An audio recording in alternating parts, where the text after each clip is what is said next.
Hey there, it's Joseph, and welcome back to the YouTube channel dedicated to San Miguel de Allende's secrets. And today we're going to be telling the story about the Valley of the Dolls. As always, if you need more information, there's links in the descriptive box below, including one to Amazon.com that has the book for sale, Living, that this story appeared in, along with all the other books in the best-selling series, San Miguel de Allende's Secrets. So, I'm going to tell you all I know about women. Since that would take some time, I'll be more specific. Namely, let's discuss Mexican women, specifically the type of Mexican women who have figured prominently, if not oddly, in my life. I moved to central Mexico the first time when my 15-year-old son was, then 15. And on our first foray into the Jardín in the center of town, I brought one of the cloth Mexican Maria dolls with the ribbons in their hair for no other reason than to make him carry it home.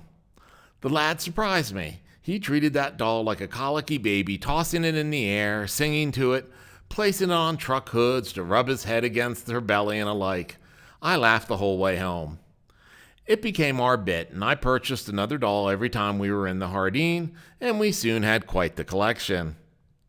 You see, when he and his siblings were young, I would wait until they fell asleep on weekend nights to sneak into their rooms and gather up all their stuffed animals. Then I would place them around the house in various activities the kids enjoyed, like baking cookies, reading a book, playing a board game, and the like. Lastly, I would tuck all their heads down like they fell asleep mid-activity. Then, come morning, I would tell the kids there was an animal party last night, and those silly animals, they stayed up so late they fell asleep while playing. Now, this type of parenting came with consequences. For example, one day when I went to get them from school, a gaggle of teachers were waiting for me, using the phrase the nuns used to make me fearful. "Mr. Toone, we need to have a word with you."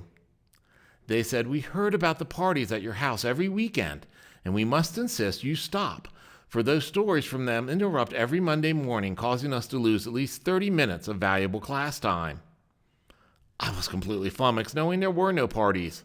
Then, as they started giggling, I realized that they meant animal parties. So, back to Valley of the Dolls. I went downstairs one Saturday morning to start making breakfast in my San Miguel kitchen, and my now teenage son had arranged a doll party. There were the dolls doing stuff I like doing, like baking cookies, playing cards, listening to music, and even one placed high up in the rafters that I left there to remind me of a good laugh. Today my kids are grown, and I often receive gifts of said dolls and paintings, linens, and alike that I place around the house for fun. Most end up in my bathroom, though, since I'm partial to the notion that all these beautiful Mexican women are quite happy to watch me shower. As always, feel free to click the subscribe button and you'll get automatic notifications of new videos as they're released here on the YouTube channel dedicated to San Miguel de Allende's Secrets.